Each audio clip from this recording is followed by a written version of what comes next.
تبلیغی جماعت بھی اس وقت دنیا میں اگر کوئی صحیح طریقے سے محنت کر رہے ہیں تو صرف یہی جماعت ہے۔ باقی جماعتیں جو ہیں اللہ سب کی محنتیں قبول فرمائے، لیکن بے لوث، بے غرض، بغیر کسی چندے کے، بغیر کسی کے مانگنے کے، حتیٰ کہ وہ کہیں جاتے ہیں تو مسجد میں ٹھہرتے ہیں، کسی کے گھر میں بھی نہیں ٹھہرتے،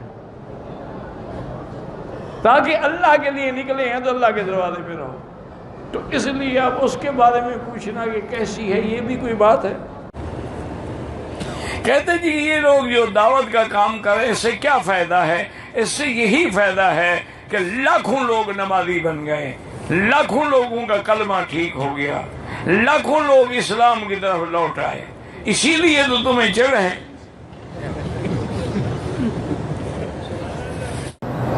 اب دیکھو نا تبلیغی جماعت کے لوگ ہیں، ان میں عالم تو بہت کم ہوتے ہیں نا، علماء تو جو تھے بیچارے وہ فوت ہو گئے، اب بھی علماء ہوں گے اور ہیں، لیکن کتنا؟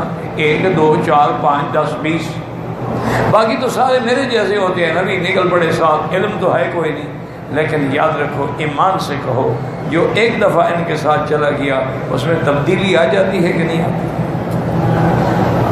بے نمازی تھا، نمازی بن جاتا، داڑھی کبھی نہیں رکھی تھی، ماشاءاللہ، اور حضور کی سنت کا نور اس کے چہرے پہ آ جاتا، زندگی میں اس نے کبھی ٹوپی بھی نہیں پہنی تھی، پگڑی پہنتا، اسی طرح پنڈلیوں تک اس کا کرتا ہوگا اور پنڈلیوں تک اس کی شلوار ہوگی، این سنت کا طریقے پہ آ جاتا۔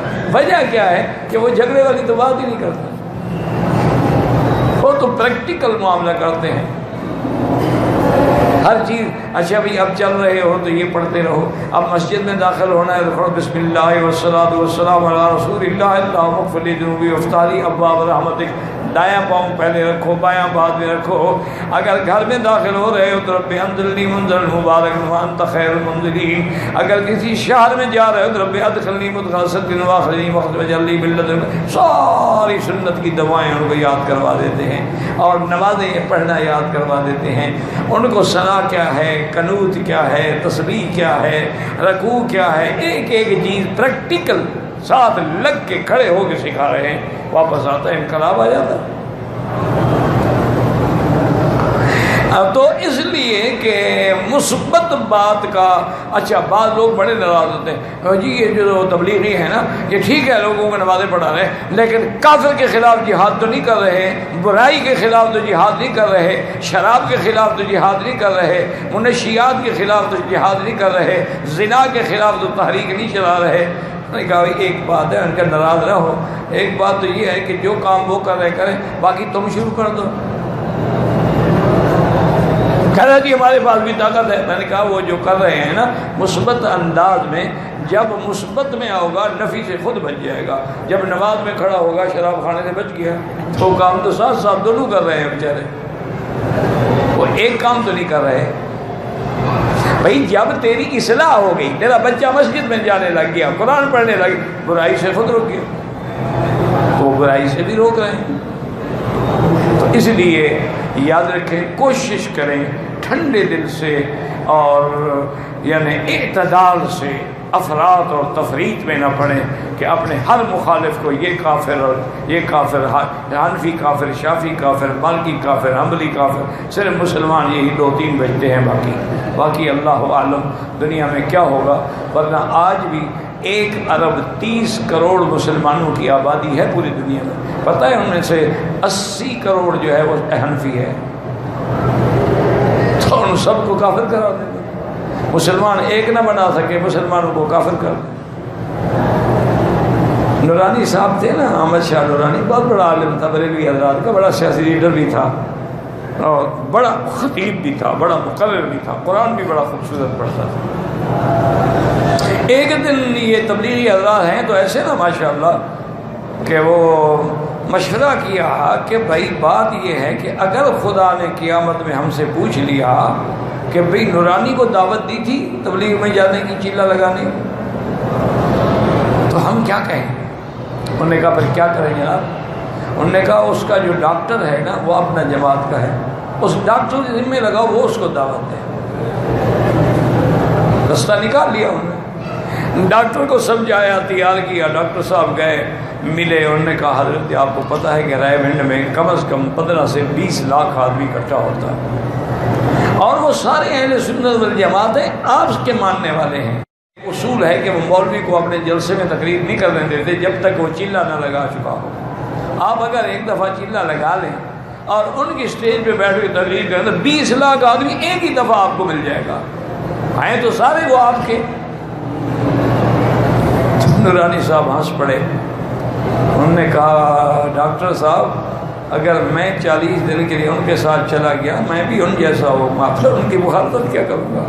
یہ تو لوت کی پٹی ہے, جس درخت پہ ڈال دو درخت کو کھا جاتی ہے.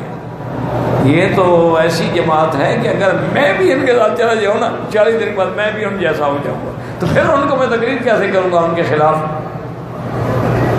تو بہرحال لیکن انہوں نے دعوت دی. تو دعا کریں کہ جتنے ائمہ اربعہ کے ماننے والے ہیں ان کے اللہ پاک ماننے والوں پہ کروڑوں رحمتیں فرمائے. جو محدثین ہیں, مجتہدین ہیں, اور جو حرمین الشریفین کے خادم ہیں, حرمین الشریفین میں آنے والوں کا استقبال کرتے ہیں, اللہ ان کو بھی جزائے خیر عطا فرمائے. رات دن دعا کریں اللہ رمضان عزت کے ساتھ. تبلیغ والے جو ہیں جی 4 سے 12 مہینے تک تبلیغ پہ چلے جاتے ہیں, ان کے گھر کے حالات ٹھیک نہیں ہوتے تو ان ٹھیکیدار ان کے گھروں کے وہ جانے ان کے گھر جانے. یہ لوگ جو 2 سال کے کنٹریکٹ پہ یہاں آئے ہوئے ہیں ان کے گھر کے حالات کا ذمہ دار کون ہے؟ ان پر تو کبھی اعتراض نہیں کیا. اعتراض دین پہ ہوتا ہے. انا للہ و انا, اللہ ان کی مدد کرتا ہے. میرے اپنے دوست ہیں میرے, انہوں نے کہا ہم 2 بھائی ہیں, میری 6 مربع زمین ہے, میرے بھائی کی بھی 6 مربع زمین. میں نے 3 مربع کپاس لگائی, اس نے بھی 3 مربع کپاس لگائی. ایک دن میرے پاس آ گیا, کہتے بھائی جان میں ملنے آیا ہوں, میں جا رہا ہوں جماعت کے ساتھ. میں کہا پاگل ہو گئے ہو, فصل کا موسم ہے, تم نے 3 مربع کپاس لگائی ہوئی ہے, تم چلے جاؤ گے, نہ کوئی نوکر کھاد دے گا, نہ نگرانی کرے گا, نہ وقت پہ پانی لگائے گا, نہ سپرے کرے گا, تو تباہ ہو جاؤ. نے کہا بس میں نے وعدہ کر لیا حضرت, اگر اللہ کو منظور ہے کہ میرا فصل تباہ ہو جائے تو ہو جائے, میں تو جا رہا ہوں.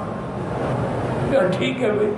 وہ کہتے ہیں مکی صاحب یقین کریں میں خود نگرانی کرتا رہا, میری کپاس تھوڑی ہوئی اس کی زیادہ ہوئی. اللہ دیتا ہے نا, ان کا تم فکر نہ کرو, اپنا فکر کرو اپنے بیوی بچوں کا. ان کا اللہ حافظ و ناصر ہے. صحابہ نے بچے نہیں چھوڑے, حضور پاک نے اپنی بیٹیاں مکے میں نہیں چھوڑی. دین تو دین ہے نا.